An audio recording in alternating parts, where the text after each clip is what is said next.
Today we will read second part, lesson 5, Princess September. As you know that this lesson is very large and the mobile can used to comprehend the questions and the study matter.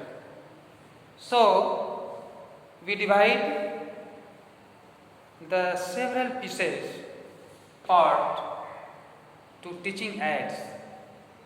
Today we are going to read how the words and his ambition like to the princess. कैसे चिड़िया की भावना और उसके विचार जो है उसके प्रति लग रहा है, जैसा कि वो प्रिंसेस उस चिड़िए को बताती है कि मैं तुमको शुगर कैन खाने के लिए दूंगा और तुम मेरे पास रहोगे, मैं तुम्हारे सारे सेफ्टी का जो प्रबंध है उसको मैं करूंगा और तुम जो है मेरे लिए गाना गाओगे और मैं तुम्हें सारे जो व्यवस्थाएं हैं उसको मैं प्रोवाइड कराऊंगी। इस प्रकार से चिड़िया बीच में फिर क्या कहता है, so you see the chapter. Piece of sugar, but the little bird stood in the corner of his cage looking out at the blue sky. लेकिन इतना कहने के बावजूद भी वह चिड़िया जो है एक पिंजरे के कॉर्नर में कोने में खड़े होकर के और looking out the blue sky और नीले आकाश को देखता है कि अर्थात उसकी ओर इशारा करता है कि मैं आकाश चाह रहा हूँ, मैं मुक्त चाह रहा हूँ। एंड नेवर सैंग ए नोट, और वह कभी गाना नहीं चाह रहा। What is the good of sulking, ये अच्छा क्या था। सेड सितंबर, उसने कहा तुम्हारी अच्छाई क्या है कि तुम ऐसा सोच रहे हो। Why don't you sing and forget your troubles, क्यों तुम गाना भूल गया और अपने जो तुम्हारे कठिनाइयाँ हैं वो उसको भी तुम भूल जा रहे हो, और क्या तुम्हारा ये ट्रबल्स है वो इसको तुम बताओ। हाउ कैन आई सिंग, चिड़िया क्या बोलता है, हाउ कैन आई सिंग, मैं कैसे गा सकता हूँ। आंसर द बर्ड, चिड़िया ने उत्तर दिया, I want to see the tree and the lake and the green rice growing in the field, मैं चाहता हूँ देखना क्या, ट्रीज पेड़ों को, एंड द लेक झरनों को, एंड द ग्रीन राइस और हरे भरे जो राइस जो धान के जो खेत हैं जो पौधे हैं मैं उनको देखना चाहता हूँ। इस प्रकार से I shall take you out very every day, she said, उसने कहा कि मैं तुमको पिंजरे खोल करके प्रत्येक दिन तुमको बाहर घुमाने के लिए ले चलूंगी। It is not the same thing as the little bird, यानी ऐसा नहीं, मैं घुमाने की बात नहीं। The rice fields and the lake and the willow trees look quite different when you see them and through the bars of a cage, मैं जो ये पिंजरा है इसमें बंद होकर के और मुझको टाइम से वहाँ पर ले जाना ये मुझे पसंद नहीं।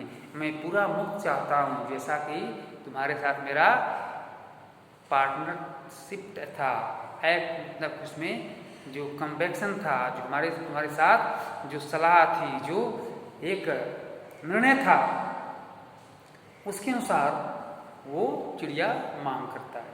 The bird would not sing a song and he would not eat a thing, वो न गाना गा रहा है और न चिड़िया कुछ ये खा रहा है। The princess was a little anxious at this. राजकुमारी इस छोटी बात पर जो है एंग्सियस चिंतित हो गई। And asked her sisters what they thought about it. और बहनों से पूछा कि वास्तव में अब उस चिड़िया के बारे में क्या करें। उसने तो बंद कर दिया, लेकिन अब नो खाना पीना और ये गाना गाना सब कुछ बंद कर दिया है। But if the must be for about it, the must be for they say. वो कहा ठीक है, but if he want it, वो खाएगा, वो चाहता है, ही विल डाई। सी एंसवर्ड, उसने कहा क्या वो मरना चाहता है? That would be very ungrateful of him, उसके लिए बहुत ही असौभाग्य की बात हो जाएगी।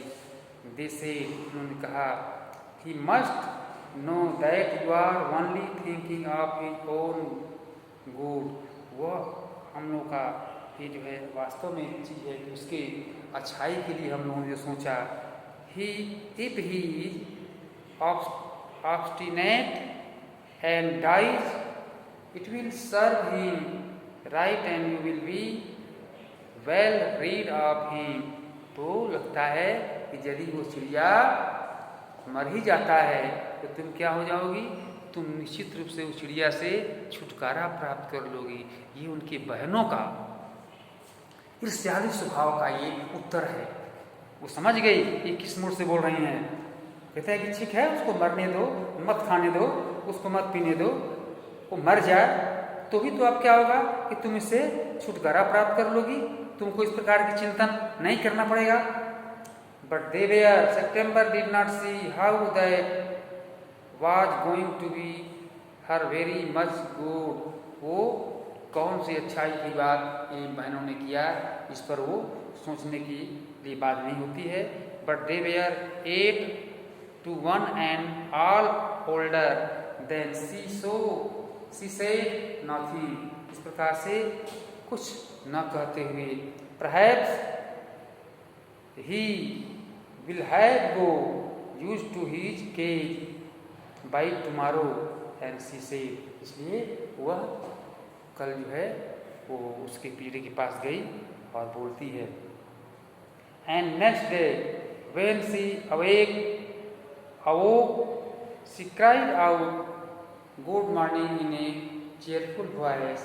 एक अच्छी आवाज़ में गुड मॉर्निंग की वो बात कही।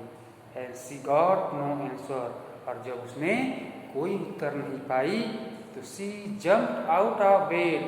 तो क्या हो गया कि वो जंप अपने आउट ऑफ बेड। वास्तव में बहनों का जो बात कहा हुआ वो साबित हुआ। वो अपने बिस्तर से क्या हुई, जंप्ड आउट ऑफ बेड, कूद गई। And ran to the cage, और दौड़ते हुए वो पिंजरे के पास पहुंची। She gave a started cry, वो रोना की आवाज़, चिल्लाने की आवाज़ सुनी। For there the little bird lay, और वह चिड़िया जो है lay down at the bottom, वो बॉटम पर जो है सतह पर जो है वो पड़ा हुआ है। ऑन ही साइड, एक साइड में, विथ हिज आईज क्लोज, उसका आँख बंद हो गई है, आंखें बंद हो गई हैं। And she looked as if he were died, और लगता है कि वह मर चुका था। सी ओपन द डोर, वो दरवाजे को खोली। And putting her hand in lifted him out, और उसके हाथ और उसके जो पंजे हैं वो अपने हाथ में ले करके और वो सहलाती है। सी gave a sob of relief, और उसको एक संतोष की सांस का एक रूप लेकर के अपने आप को भी संभालती है और उससे बात करती है। फॉर सी फेल्ट, इसलिए क्योंकि वो समझ गई that his little heart was beating steel, यह इसका छोटा हृदय जो है बीटिंग स्टील, शांत हो गया है, अर्थात वो चिड़िया मर चुका है। ठीक है, तो इसलिए wake up little bird she said. अब देखो, वेक अप, जगो जगो लिटिल बर्ड सी सेड, उसने कहा छोटी चिड़िया जगो जगो। She began to cry and her tears fell on the little bird. He opened his eyes and saw that the bars of the cage were no longer around him. इस प्रकार से वह चिड़िया को उसने पाया कि अब वो नहीं है, ऐसा उसको संदेह हुआ। I cannot sing unless I am free. लेकिन वो क्या करता है कि वो मरा नहीं, वो इस प्रकार से रुसने का, खिलवाड़ करने का, और वो एक जगह शांत होकर के, और वह जो है अपने एक ठानने के रूप में अपने आप को साबित करता है कि मैं ठाना हूँ कि मैं अब मुक्त चाहता हूँ, मैं इस पिंजरे को नहीं चाहता। आई कैनॉट सिंग अनलेस, मैं जब तक नहीं गाना गाऊंगा, आई एम फ्री, जब तक कि मैं फ्री, स्वतंत्र न हो जाऊं। And if I cannot sing I die, और यदि मैं नहीं गाऊंगा तो सिंग आई डाई, मैं मर जाऊंगा। She said, the princess gave a great song, इसलिए राजकुमारी ने उसको एक बहुत ही अच्छा संतोष विचार की बात उसने बताया, और इस प्रकार से वह वास्तव में चिड़िया को तो छोड़ना चाहती नहीं, क्योंकि अब वो भग जाएगा। इस दृष्टिकोण से वह उसको किसी प्रकार से बजा करके पीड़ा में रखना चाहती है। आज हम लोग यहीं तक रहने देंगे, जो क्वेश्चन दिया है उसका आंसर जो दिया गया उसको लिखेंगे, और फिर अगले टर्न में इस लेसन को हम लोग फिनिश करेंगे।